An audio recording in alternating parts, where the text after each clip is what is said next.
যার সন্তান ভালো নয় যদি গাঁজা খায় তাহলে 2 হাত লাগে গাঁজা খেতে, তাহলে ডোলে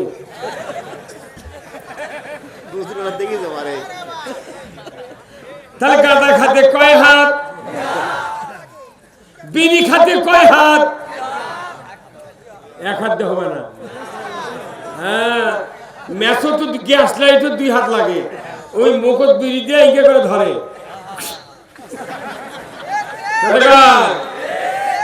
আবার তাস খেলতে কয় হাত, জুয়া খেলতে কয় হাত, লটারি কিনতে কয় হাত, চুরি করতে কয় হাত। সন্তান ভালো হবে, হাতও ভালো হবে। কার কথা? রসুলেরও কথা, আল্লাহর কথা।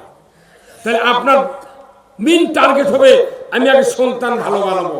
তাহলে 2টা হাত ভালো হলে আপনার কি লাভ, আর হাত ভালো না হলে লস কি, সেটা আমি বুঝাবো। বাড়ির থেকে তা অন্য জায়গায় মানুষের বেটাকে ভালো বানাচ্ছে, আর ওর বেটাক শয়তান পকেটে দিলে ঘুরেছি। এলে দেখি এমনও বক্তা আছে বাংলাদেশও, বক্তার বেটা গাঁজা খায়। আজকাল থেকে এগুলো করছি রে। অতএব নামাজি যদি বানাবেন চান, কোরআনকে জিজ্ঞাসা করতে, কোরআন তুমি বলো কে আমাদের সন্তানকে নামাজি বানাবে, তাড়াতাড়ি করে বলো। তাহলে কোরআনের এই পরামর্শ মানা আমাদের জন্য ফরজ। এই কারণে যদি করা যায়, বাংলাদেশে নামাজ হবি, চুরি বন্ধ হবি, পর্দা ফরজ হবি, জেনা বন্ধ হবি, অন্যায় বন্ধ হবি, ঘুষ বন্ধ হবি, দুর্নীতি বন্ধ হবি, বেপর্দা বন্ধ হবি। কোন রূপে অন্যায় বাংলাদেশে থাকবে না। তাহলে সব কাজ বাদ দিয়ে এক কাজ করা লাগবে। কোরআন এখন জিজ্ঞাসা করো, কোরআন তুই কত কি করা লাগে? হুজুর শুনবেন আপনি? 40-এর গপ্প দিলে হবে না। একটা মেয়ে মানুষের মাথার চুল 3 হাত লম্বা, মাথা হচ্ছে উকুন, তারপর হচ্ছে খুকসি না উকসি কয়, উকসি, আর হচ্ছে চুলকানি মাথার চুলের মধ্যে। ওই স্বামীটা এতই দামি দামি সাবান মাথার ব্যবহার করছে, শ্যাম্পু করছে, চিকিৎসা করছে, ওষুধ খেলেছে, 5 লাখ টাকা ফুরেছে, মাথার উকুন ভালো হয়নি, হুকসি ভালো হয়নি, চুলকানিও ভালো হয়নি। শেষ পর্যন্ত সব ছেড়ে দিয়ে বউটাই চিন্তা করে পড়ে গেছে।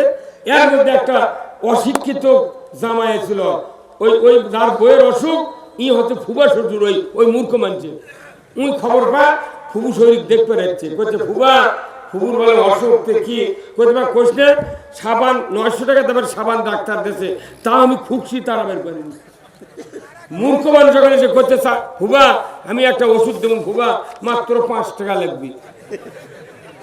তখন করছে, ইয়া 5 লাখ ফুরেছি, তুই 5 টাকা দিয়ে কি কর, তোর মাথা ঠিক আছে? করছে ফুবা আপনি খালি দেন, 5টা টাকা দেন, যদি ভালো না হয় 500 টাকা ফেরত দেবো। তখন ওই ফুবু করছে, ফুবু শরীর করছে, দাও না কেন, মুঠি তো ফুরে তো, 5 টাকা দাও, দিলে কি হবে, দাও।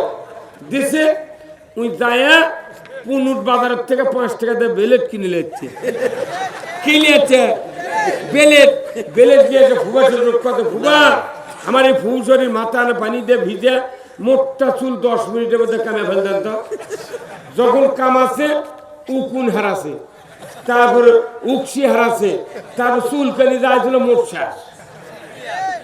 ফুবু শরীর করছে, বাহ তুই বাঁচালো, বা করছে এটা যদি আরো 4 মাস আগে আপনি করলেন হিনি, একদিন চুল আরো 1.5 হাত হলো।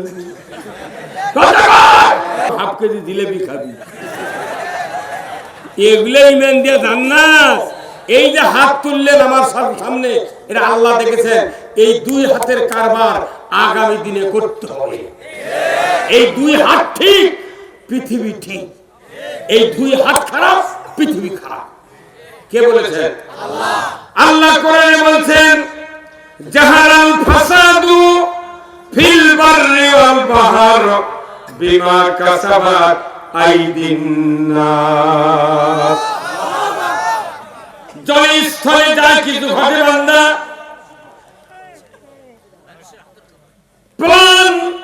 প্লাবন, বন্যা, ভূমিকম্প, ভূমিধস, আইলা, নার্গিস, করোনা ভাইরাস, কলেরা, বসন্ত, নিজে মানুষের প্রতি অন্যায় করা, ঘুষ খাওয়া, চুরি করা, অপরের জমি দখল করা, গরিবের জমির কান্দা কেটে অর্ধেক ধসে নেওয়া, নিজের ছেলেদেরকে জমি রেখে দিয়া কন্যাকে ফাঁকি দেওয়া, পরের ঘরে চোর মারা, অন্যের ক্ষতি করা, যতগুলি অন্যায় হয় বলুন তো, হাত ছাড়া কি করা সম্ভব? আল্লাহ তাআলা মাথার থেকে পা পর্যন্ত যতগুলি অঙ্গ দিয়েছেন, প্রত্যেকটি অঙ্গের নামে নামে কোরআনে আয়াত আছে। মাথার নামে আয়াত আছে, ব্রেনের নামে আয়াত আছে, এরপরে চোখের নামে, নাকের নামে, কানের নামে, দাঁতের নামে, মুখের নামে, জিহ্বার নামে, এরপরে অন্তরের নামে, আপনার পায়ের নামে, হাতের নামে, আঙ্গুলের নামে আয়াত আছে না নাই? শুধু কি তাই, আমাকে যে আল্লাহ হুকুম দিয়া পৃথিবীতে ছেড়ে দিয়েছেন, রূহুল হুকুম দিয়া, এর কথাও কোরআন শরীফে আছে। সমস্ত অঙ্গের ভেতরে সবচেয়ে দামি অঙ্গ কোনটি একটু বলেন তো?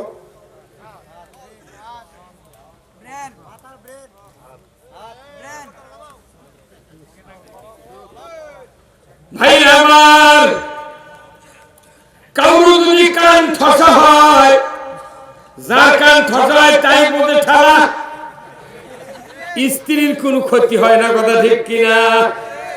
দুনিয়ার কোনো ক্ষতি হয় না। যার দাঁত পড়ে যায় ওই ব্যক্তি হাড্ডি খেতে পারে না, তার বাবার কোনো ক্ষতি হয় না। পাউডার ভেঙে যায় তার ক্ষতি হয়, নিজের মায়ের কোনো ক্ষতি হয় না, দুনিয়ার কোনো ক্ষতি হয় না, বলুন ঠিক কিনা? তাহলে বলুন তো, দুটা হাত যখন ভালো হয়ে যায় তখন দুনিয়া ভালো, আর যখন দুটা হাত খারাপ হয় পৃথিবী খারাপ। এই হাতের দাম কোটি কোটি টাকা। সুবহানাল্লাহ। আল্লাহ এতগুলো অঙ্গ দিয়েছেন, হাতের কথা কেন বললেন? বান্দা, তুমি যদি একটা নেককার সন্তান বানাতে পারো, আও ওয়ালাদুন সালিহু লাহু, দুনিয়ার কোন বাবা মা নেককার সন্তান যদি বানাতে পারে, সন্তান ভালো হলে তার হাতও ভালো হয়।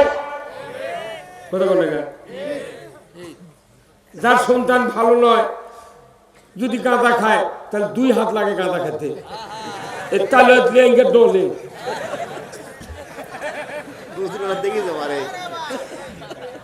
তাহলে গাঁজা খাতে কয় হাত, বিড়ি খাতে কয় হাত? 1 হাত দিয়ে হবে না। হ্যাঁ, ম্যাচও তো গ্যাস লাইটও 2 হাত লাগে, ওই মুখত বিড়ি দিয়ে ইয়ে করে ধরে।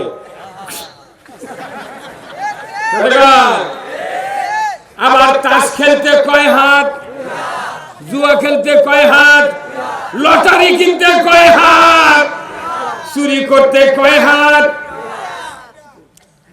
সন্তান ভালো হবে, হাতও ভালো হবে। কার কথা? রসুলেরও কথা, আল্লাহর কথা। তাহলে আপনার মেইন টার্গেট হবে আমি আগে সন্তান ভালো বানাবো। তাহলে 2টা হাত ভালো হলে আপনার কি লাভ, আর হাত ভালো না হলে লস কি, সেটা আমি বুঝাবো। কথা বলে না, সেটা আমি বুঝাবো। যদি হাত 2টা ভালো হয়, আপনার যদি যা দোয়া করবে আল্লাহ কবুল করবে। আমার হাত যদি খারাপ হয়, ওই যত অপকর্ম করবে আপনার আমল যাবে। তাহলে ভালো হলে ভালো, খারাপ হলে আরো বিপদ। আমাদের এখানে যতগুলো মানুষ আছেন বাবারা, প্রত্যেকের ঘরে প্রায় 2টা, 1টা, 3টে, 4টে করে ছেলে সন্তান নেই। সব কি নামাজি হচ্ছে? হ্যাঁ, 5 ওয়াক্ত পরে। কেউ কেউ মনে মনে করছে আমি বাবা ধরিনি, তুই আবার বেটার কথা করছিস।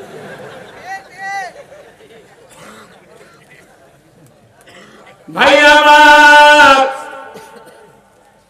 আল্লাহর নবী বলেছেন দুনিয়ার থেকে পিতামাতা কবরে গেছে, নেককার নামাজি সন্তান বাবার কবরের পাশে দাঁড়িয়ে একবার সূরা ফাতিহা একবার সূরা ইখলাস পড়ে যখন আল্লাহর দরবারে হাত তোলে, নবীজি বলেছেন একবার সূরা ফাতিহা তেলাওয়াত করলে 10 পারা কোরআন খতমের সওয়াব আল্লাহ দিয়ে দেয়।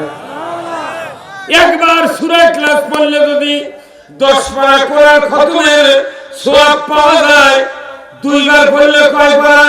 20 পারা। তিনবার পড়লে? আমার নবী বলেছেন নামাজি নেককার সন্তান যদি তিনবার সূরা ইখলাস বিসমিল্লাহ সহ তেলাওয়াত করে আল্লাহর দরবারে হাত তুলে দোয়া করে, রব্বির হামহুমা কামা রব্বায়ানি সগীরা, আমার নবী বলেছেন একবার দোয়া করার সাথে সাথে ওই পিতামাতার 40 দিনের কবরের আযাব আল্লাহ মাফ করে দেয়। কয়দিন?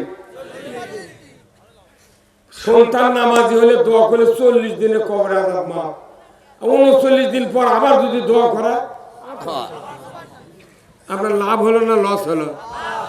তাহলে আপনার এই বেটাগুলো, আমাকে বেটাগুলো যে বেনামাজি হচ্ছে, তাহলে এই বেনামাজি সন্তানকে যদি মরে যায় তাহলে দোয়া করার কেউ আছে? সন্তান নামাজি না হলেই ওর হাত খারাপ হবে। এই খারাপ হাত দুলে তুই বাপ যদি কবর যায় ওর পেটনের অভাব হবে না। কি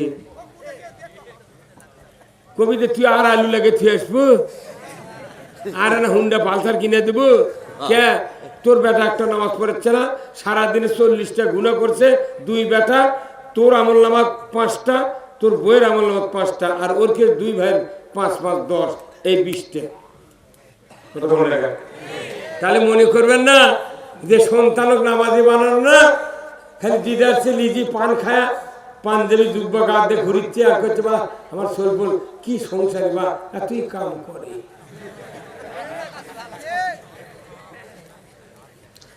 ভাই আমার বলুন এই বেনামাজি সন্তানগুলিকে কে নামাজি বানাবে? কে? বাপই নামাজ পড়ে না, পিতা মাতা কয় কি বাপ? পিতা মাতা পারবে না, বক্তা পারবে না, ইমাম পারবে না, তারপরে আপনার হচ্ছে ওই কি কয় আওয়ামী লীগ পারবে না, বিএনপি পারবে না, জামাত পারবে না, তবলিগ নয়, কেউ নয়। নামাজ কে কায়েম করবে? কার দ্বারা এদেরকে নামাজি বানাবে? আল্লাহ কোরআনে বলে দিয়েছে।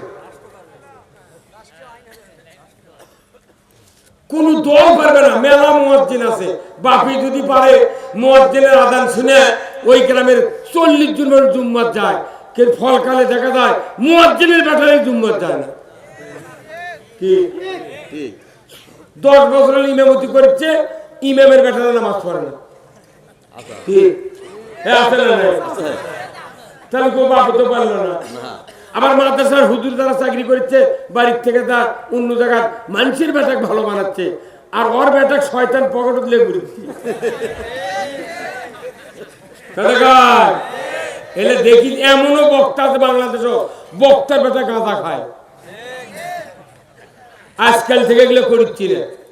অতএব নামাজি যদি বানাবে চান, কোরআনকে জিজ্ঞাসা করতে, কোরআন তুমি বলো কে আমাদের সন্তানকে নামাজি বানাবে, তাড়াতাড়ি করে বলো। তাহলে কোরআনের এই পরামর্শ মানা আমাদের জন্য ফরজ। এই কামটা যদি করা যায়, বাংলাদেশে নামাজ হবি, চুরি বন্ধ হবি, পর্দা ফরজ হবি, জেনা বন্ধ হবি, অন্যায় বন্ধ হবি, ঘুষ বন্ধ হবি, দুর্নীতি বন্ধ হবি, বেপর্দা বন্ধ হবি, কোন রূপের অন্যায় বাংলাদেশে থাকবে না। তাহলে সব কাজ বাদ দিয়ে এক কাজ করা লাগবে। কোরআন এখন জিজ্ঞাসা করো, কোরআন তুই কত কি করা লাগবে? হুজুর শুনবেন আপনি? 40-এর গপ্প দিলে হবে না। 40 80 দিন পর ওই 4 বার মিলাদ করে না, ওটা আমার কয় হবে। যাই দেখো কেউ দাঁড়িয়ে থেকে দরুদ পড়ুক, ইয়ে নবী উলে কয়ারই আমার টাইম নেই। যে কাজ করলে আমার সন্তানেরা নামাজি হবে, চুরি বন্ধ হবে, সুদ বন্ধ হবে, জানা বন্ধ হবে, ঘুষ বন্ধ হবে, অন্যায় বন্ধ হবে, সেই কাজ সকলেই মিলে আগে করা ফরজ। ওই কাজ হলে কোন বক্তৃতা বাংলাদেশে লাগবে না, সারা রাত জান্নাতের বাতাস, টেকনাফ থেকে তিতুলিয়া, সুন্দরবন থেকে পাথুরিয়া পর্যন্ত জান্নাতের বাতাস এই বাংলাদেশে বইতে পারে। ভাইরা আমার, কোরআনুল কারীম সূরা আল হজ 41 নম্বর আয়াত আমার আল্লাহ বলেছেন, আল্লাযীনা ইম্মাক্কান্নাহুম ফিল আরদ আকামুস সালাতা ওয়া আতাউয যাকাতা ওয়া আমারু বিল মারুফ ওয়া নাহাউ আনিল মুনকার ওয়া লিল্লাহি আকিবাতুল উমুর। জোরে কন্যা মারহাবা। আমার আল্লাহ বলছেন, মুসলমান, যদি তুমি কোন ভূখণ্ডের প্রধানমন্ত্রী হও, রাষ্ট্রপতি হও, সরকার হও, প্রেসিডেন্ট হও, ক্ষমতায় যাও, তুমি 4টা আইন চালু করবা। 1 নম্বর নামাজ কায়েমের আইন, 2 নম্বর যাকাত আদায়ের আইন, 3 নম্বর ন্যায়ের আদেশ, 4th নম্বর অন্যায়ের নিষেধ। এই 4টি দফা দুনিয়ার কোন মুসলমান সরকার যদি কায়েম করে, এই পৃথিবীর বুকে আল্লাহ তাআলা বলেছেন, ওয়ালিল্লাহি আকিবাতুল উমুর, আমার পক্ষ থেকে আমার আদেশের পর সবচেয়ে বড় ধরনের আদেশ সরকারকে আমি আল্লাহ দিয়া দিলাম। সরকারের উপর ডাইরেক্ট আদেশ আল্লাহ তাআলা জারি করছে, তুমি প্রধানমন্ত্রী হবে, নামাজ চালু করবে। আইন করে যদি নামাজ চালু করে সরকার, ওই এমপি মন্ত্রীকে নামাজ পড়া লাগবে আগে। বাংলাদেশে 54 বছর ধরে যত সরকার আলো, 17 জন প্রধানমন্ত্রী গেছে 54 বছরে। আর এইবার ফখর এই ইউনুসক দিয়ে হচ্ছে 18 জন। কেউ কি হিন্দু আছিল, লগুনালা ধুতিয়ালা ছিল, কারু কপাল কি হাসিয়ালের মাটির দাগ ছিল? কেউ নেই। মোট পীর সাহেব তাহাজ্জুদ পড়ে, কোরআন পড়ে, বসি দেয়া মাছ মারে, আবার পলায়া যায়। কে মানা করছিল করো যে নামাজটা চালু কর? কেউ মানা করছিল? এইটা করিস কথা, আল্লাহর আদেশ তোমাকে আমি দিয়ে দিলাম, নামাজ কায়েম করতে হবে। আজকে দেশে যদি নামাজ কায়েম থাকতো, আমার দেশের যুব সমাজ ধ্বংস হতো না।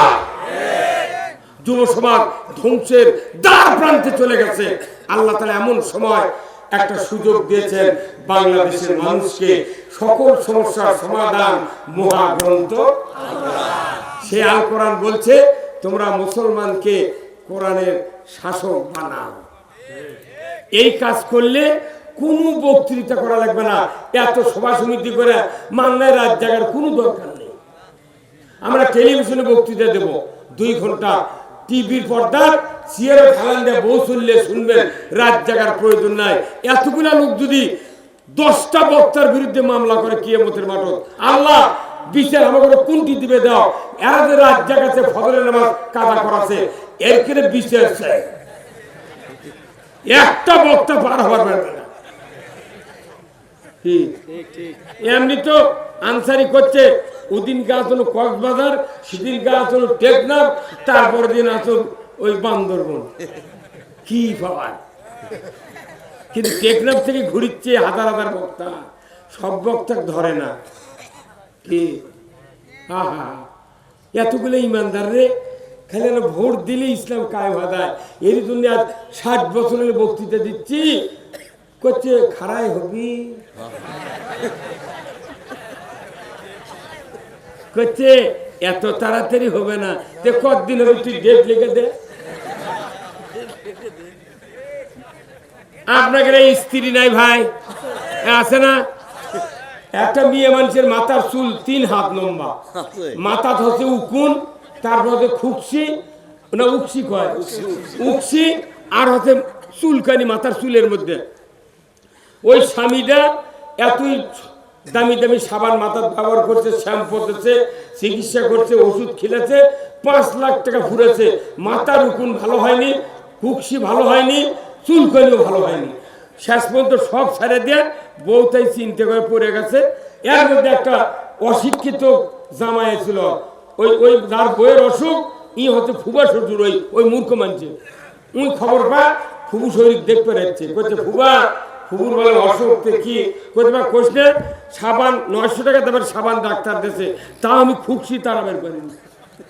মূর্খ মানুষ যখন এসে করতে ফুবা আমি একটা ওষুধ দেবো ফুবা মাত্র 5 টাকা লাগবে, তখন করছে ইয়া 5 লাখ ফুরেছি তুই 5 টাকা দেখি কর, তোর মাথা ঠিক আছে? করছে ফুবা আপনি খালি দেন 5টা টাকা দেন, যদি ভালো না হয় 500 টাকা ফেরত দেবো। তখন ফুবু করছে, ফুবু শরীর করছে দাও না কেন, মুঠি তো ফুরে তো 5 টাকা দাও, দিলে কি হবে দাও। দেশে ওই দায়া পুনুট বাজারের থেকে 5 টাকা দিয়ে বেলেট কিনে নিচ্ছে, বেলেট বেলেট দিয়েছে। ফুবা শরীর কথা ফুবা আমার এই ফুবু শরীর মাথা পানি দিয়ে ভিজে মোটটা চুল 10 মিনিটের মধ্যে কামে ফেলতেন। তো যখন কামাছে উকুন হারাছে, তারপরে উকসি হারাছে, তারপর চুলকানি যাইছিল মোট শেষ। ফুবু শরীর করছে বাহ তুই বাঁচালো বা দামি করছে, এটা যদি আরো 4 মাস আগে আপনি করলেন হিনি একদিন চুল আরো 1.5 হাত হলো। আপনার স্ত্রীর মাথা হচ্ছে উকুন খুকসি চুলকানি, ওষুধ দিয়ে ছাড়লো না, কত ওষুধ ব্যবহার করছেন, কথা ঠিক কিনা? আমাদের বাংলাদেশের একটা মাতা আছে, সেই মাতার নাম কি? সকলে খবর পারেন না? বাংলাদেশের মাতার নাম কি? সংসদ। ওই সংসদে কোরআনের আইন চালু না থাকলে কি কি ব্যারাম হয় সব বক্তৃতা সাইদিক থেকে শুরু করে বাংলাদেশের মোট বক্তা ইমাম খতিব দিয়ে দিয়ে কোনো মলমে কাজ হয়নি, কোনো সাবানে কাজ হয়নি।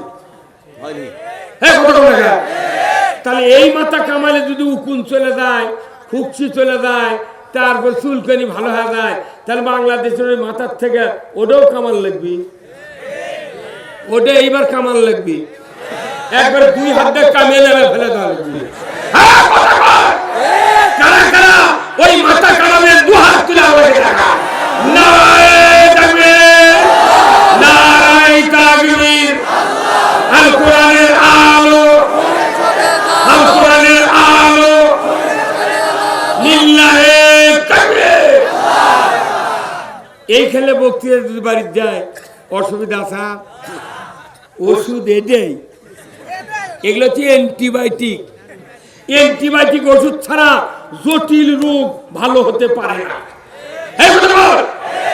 সিবিটের কাম বাঁধেনি, সিবিট বিটুর কাম বাঁধেনি, এগুলো ব্যারাম ছাড়া।